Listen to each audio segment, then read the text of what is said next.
Welcome to Study with the Best, the magazine show that's all about CUNY. I'm Tina Beth Pena. Today's show highlights entrepreneurs and innovators, from tea-making ninjas to yoga proprietors, from a horse breeder to birds and babies. We've got the innovation angle covered. First up, so just what is bubble tea? And what's the connection between bubble tea and ninjas? Barry Mitchell explains. I'm Barry Mitchell. Chantha and Soomee have been friends since they were teenagers. They even went into the same profession. Soomee and Chantha are both registered nurses. And they are also ninjas. We're the owners of Ninja Bubble Tea here at Sunset Park, Brooklyn. Bubble tea originated in Taiwan. I call this a dessert in a cup. It has become very trendy here in New York City. We came up with the name Ninja Bubble Tea because of mainly the black tapioca pearls. It looks like a face of a ninja. They creep up in your mouth. Having a party. The two entrepreneurs met in an accounting class at Borough of Manhattan Community College. And although these two business majors went on to choose careers in the health field, despite our complicated schedulings and working as a nurse, we decided that we wanted to be our own boss. But bubble tea was not their first business venture. Gummy bears on a stick. You'd be surprised, it's out there. Unfortunately, it didn't take off. Yeah, the difficulties of opening a business, you have so many paperwork to fill out from the state. And this wasn't really our first location that we looked into. We were looking at all areas, Park Slope, Williamsburg. Yeah. Things are so unaffordable. I mean, $6,000 a month, $8,000 a month for a beginning business was really quite of a challenge for you to take on. They wound up at the more affordable food court within Sunset Park's Industry City. A bit off the beaten path, it's the old Bush Terminal, a 16-building complex refurbished and repurposed as a creative enclave and 21st century commercial hub. A whole bunch of artists and people were painting and sewing and manufacturing clothing, and this is how we made our decision coming here to Industry City. These are a few flavors that we're working with, and we're thinking about introducing them into our menu. Chai, pumpkin, pistachio, caramel, butterscotch. We're always looking for a healthier alternative and probably introduce some sugar-free products. This is Angelica, our evening manager and chief mixologist. She's gonna be making peach bubble tea for you. You pick up this cup first, then you scoop in a cup of ice.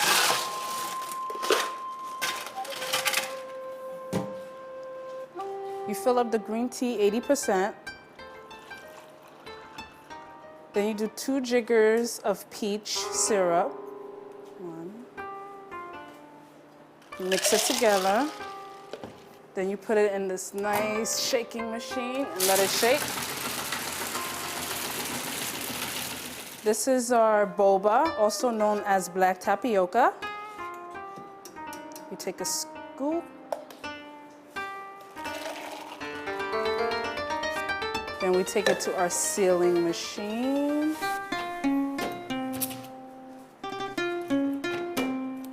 Okay, shake it up a bit. And here is our peach bubble tea. We wanted to bring really good food to follow really good drinks. So we created Vietnamese sandwiches. The ultimate ninja sandwich is vegetarian chicken together. It's really good. Soomee says there's lots of help out there for entrepreneurs looking to start a small business. Small Business Association, SBA, SCORE. There are a lot of free services out there that helped us along the way. Just have to do your research and go out there and look.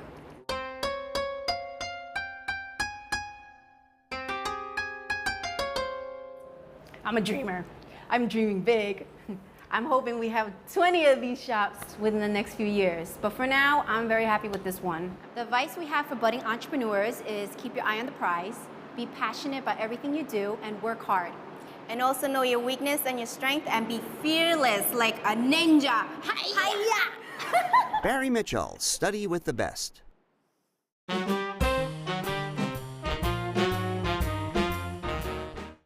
A new website called Narratively is focusing on untold and original stories. With articles, audio slideshows, and videos that explore the story in depth, Narratively offers a new approach to journalism.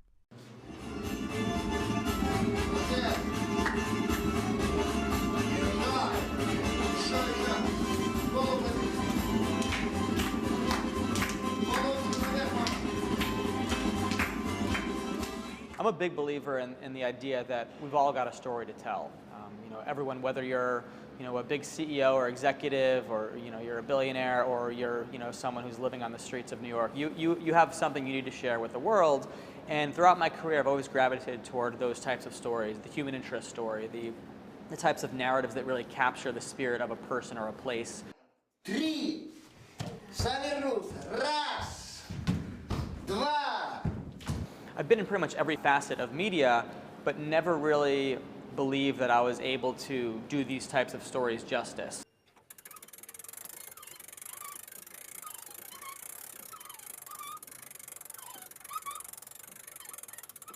Most people are attracted to clocks because of the face, the dial, the hands, that tell something.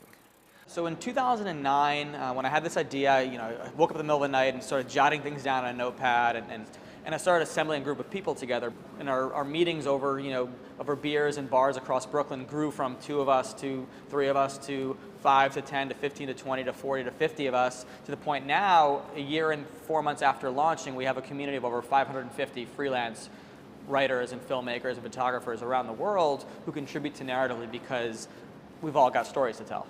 Any other ideas? I think this is a good example too. We chatted last time about trying to get... A lot of us have worked in mainstream journalism and kind of have that background. One of the things most of us have all been frustrated with in terms of working for mainstream media and traditional newspapers is really getting the space to tell a story in depth, to tell a story full, and to tell a story, to get the time to tell it right. You might pitch a newspaper with this great story and they'd say, great, give me 400 words. We've all kind of had that happen, but we want to give them the space, not just in length, but kind of the appropriate medium and the time. Writers might take 3 or 4 months to tell a story and just make sure that it's really told in full and in depth in a way that the pressures of a mainstream media newsroom don't really let you do.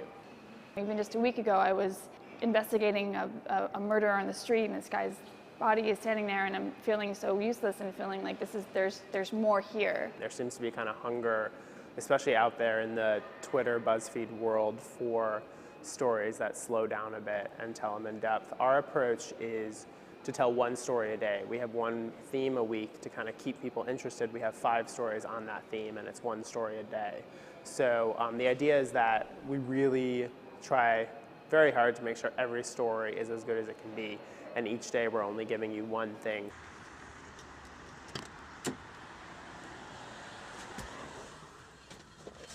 Based on what my other customers say, the first thing they tell me, wow, you're blonde, you're a girl, and you speak English? Our first video we ever did at Narratively was about female cab drivers in New York City. It's a segment of the population that we all think exists, but how often do you really see a female cab driver in New York or any other city? And so we got up close and personal in these taxi cabs and found out what their story was. See? Women rule!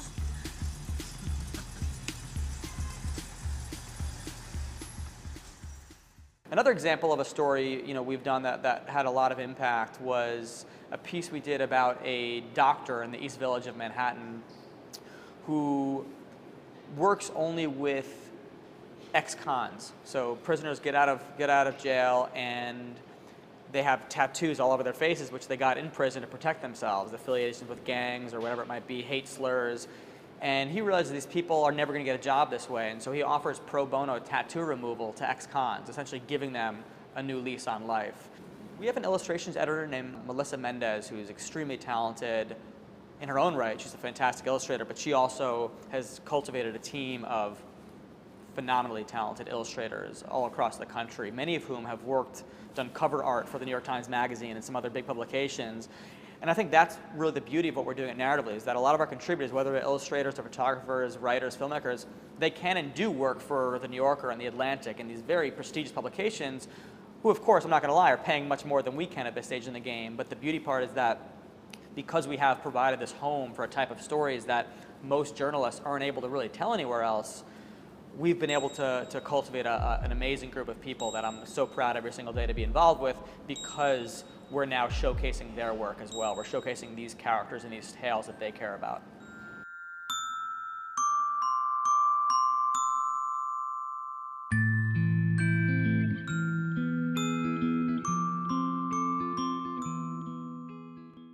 What do songbirds and babies have in common? Surprisingly a lot when it comes to learning how to speak. Birdsong researcher Ofer Tchernichovski is a pioneer when it comes to understanding language acquisition.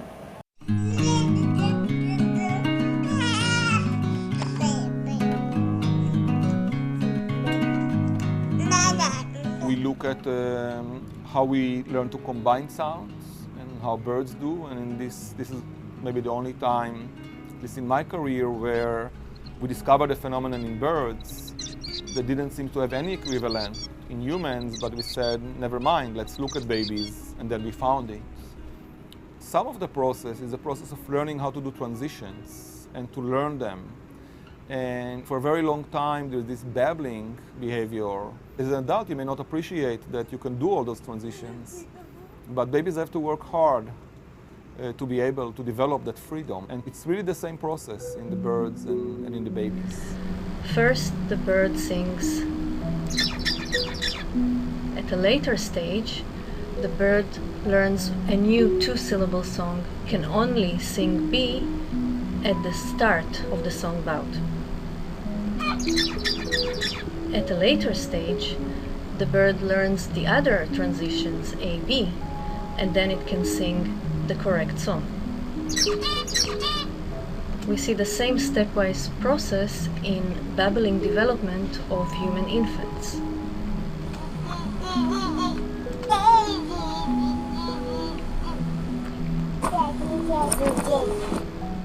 The story is really fascinating because if you ask yourself, okay, I want an animal model to understand speech development, and you would start with our closest relatives. You want the genetic background to be similar, but there's no hope to do that because apes don't have any vocal learning at all. So vocal learning is rare. For songbirds, evolutionarily, they are so distinct, except that all the evidence shows that the mechanisms converge. It almost seems that no matter where you look, when you look at molecular mechanisms, the organization of function at brain nuclei, or at the behavioral level, there are very strong parallels that you can study. Those are the sound isolation boxes that we developed. We have about 50 of them to study the bird. You can see that he has a plastic bird there that it's his tutor. This bird is singing to him as every time he pecks on one of those keys. He's hearing a song coming from that little plastic bird. And that bird thinks it's an adult bird tutoring him. So this is a young zebra finch. He's about 75 days old now. And we are training him to imitate a song, which has to do with rearranging sounds or changing pitch of particular sounds. We can study the mechanism of learning. This is a software that we developed for recording and analyzing in real time the song development of birds. It's called the Sound Analysis Pro. And here you can see the recorder part. This is real time. You can see birds vocalizing here. Here you can see the training settings with little robots who sings to the bird when the bird is pecking on a key. And here you can see the real-time analysis. Those are what we call sound spectrogram. You can see that this bird is calling, and this bird is actually singing, he's developing his song. And you can see that in real time, the software segments those syllables and extracting their features. So we can then look at what's happening in terms of the learning, how the syllable types are formed, how they change, and this is all done automatically. This is a zebra finch song. This is full speed. And as you can hear, it's sound rhythmic, but in fact it's too fast for you to properly perceive. If I reduce the speed to about 40%, it would sound like this.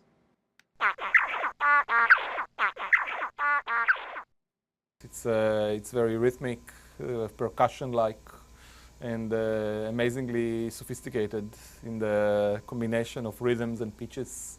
Very broadband transitions are very quick. They're doing vibratos and crescendos and harmonics, and they're really fantastic singers. People don't appreciate how good they are. So we are now talking to people that study speech development, who study aphasia, like Mira Gorel at Lehman College. And we are actually now starting projects when we are just using those tools more or less as is to look at those other processes. What happened to abnormal speech development in babies? Can we recognize it earlier? Can we look at using the same tool and see the combinatorial ability changing, you know, in normal and abnormal situations? And then we can go back to the birds and start, do we have birds that have that problem?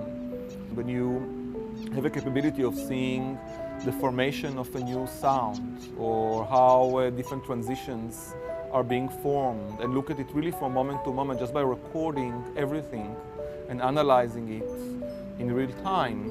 It's a very strong tool that can be used across many systems of human communication, social, not even only speech, but any kind of social system that you want to understand.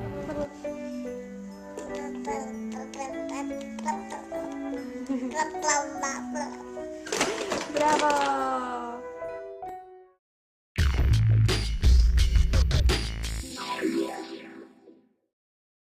Josephine Graci has had a passion for horses since she was a little girl, and now that passion has turned into a career, breeding and selling show horses. I figured it's something I absolutely love, and they always say if you love your job, then it's not like you're working. It is a business, it's a passion, and it's a passion for other people, so I'm making other people's passions, you know, come alive. My name's Josephine Graci. I'm born and raised in New York City, and as a side business, I breed and show Arabian horses and half Arabians saddlebreds. I was 14 when I got my first horse. Instead of getting a riding horse like most kids would do, I decided to buy a broodmare, which is a female horse used for breeding, so I could breed my own riding horses. I bought this broodmare sight unseen, got 2 photos and literally a 10-second video clip. It was a very healthy hobby. That's what my dad thought at first. But he saw it as something that was going to keep me interested, keep me out of trouble, keep me focused, and it did. It still does. We're in New Jersey at Smoke Hollow Farms. This is where I come out on the weekends to take my riding lessons to improve my own riding ability. I brought him here as an example of the type of horse that people buy from me, and also the type of horse I breed, as well as what people would do with the horses that they buy from me. You get the overall picture. It's not just I'm selling a horse, but there are all these other things involved with it.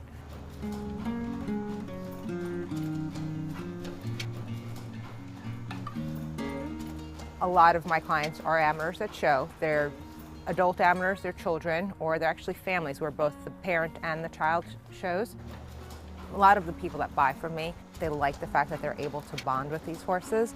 They can go in their stalls, they know they're safe, they can trust their kids around them. So I just wanted to show how well behaved it is. That's really important to people that do this for fun. They want to be able to enjoy that time. Some people go to the gym to burn off steam and relieve stress. Some people come to the barn.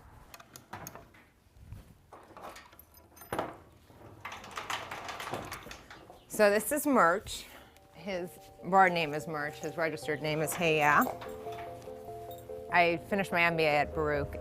Taking the MBA courses, you start to learn really what is a business plan, how to really develop one. Not only a business plan, but also like a financial plan, a marketing plan. There are all these different components to it. You realize how important each sector is within your business. You can't focus on one without focusing on the other. You have to be very careful how you organize your business. One, you should always have a business plan. Same thing with breeding horses. You have to have a business plan, short-term and long-term, obviously. Separate bank accounts for your horse activities versus your personal. Having a website showing marketing campaigns of any sort. So these are all really important factors in separating a business versus a hobby. So I have 3 foals coming next year. One's already sold. The other 2 are will probably be marketed. Have already interested parties in those 2, but the long-term plan is to keep breeding foals like I am, selling them to amateurs who compete, and possibly retaining another filly or 2 for my breeding program. I don't know if I'd want the pressure of having to turn this into a full-time business and being around it. I enjoy my time here. It's my home away from home in a sense.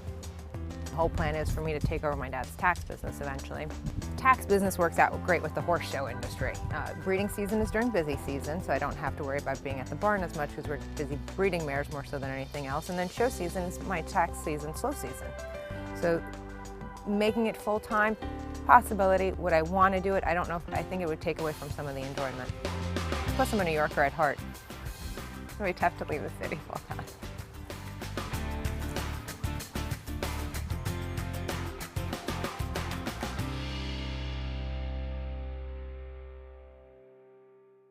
The Lawerence N Field Center for Entrepreneurship is a business incubator at Baruch College. Since 1993, the center's been nurturing entrepreneurs who want to start a business right here in one of the most competitive economies in the world, New York City.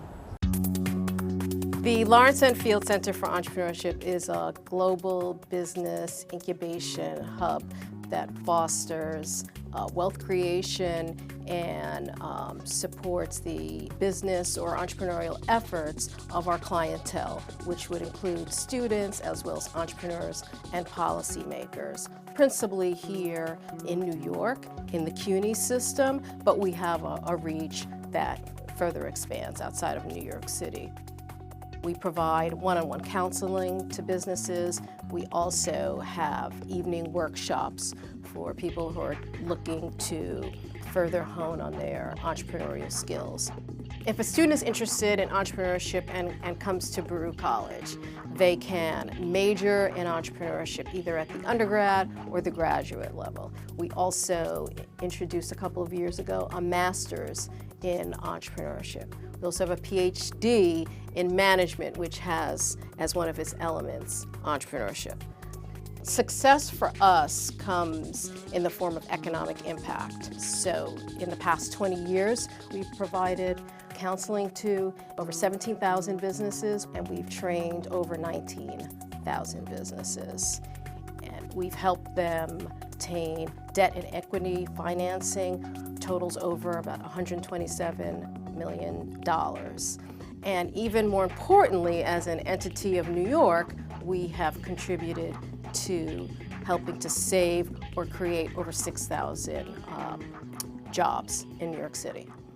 Many of the Field Center's graduates decide to set up shop right here in New York City. One of its success stories opened up a yogurt shop here at Chelsea Market, the Grand Central Station of New York City's culinary scene. So as it turns out, my wife is a really amazing cook, and she makes a lot of really amazing Mediterranean food. And Mediterranean food is really healthy. And that healthy food became the basis for John Fout's startup idea. After careers in finance and politics, John thought life would taste a bit better if he owned his own business. And so he decided to take the plunge into entrepreneurship.